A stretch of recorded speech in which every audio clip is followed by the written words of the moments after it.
fill the defect area using the appropriate syringe.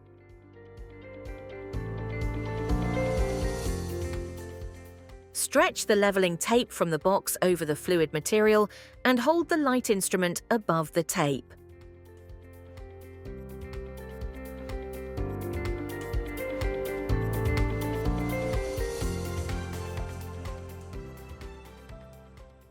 First, sand the surface using the yellow 220 grit sandpaper provided in the box.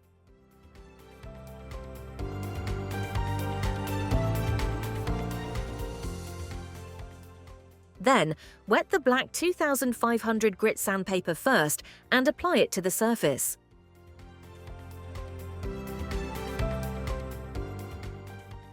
As a final step, fill the polisher syringe into the fault area and apply it to the area with a napkin.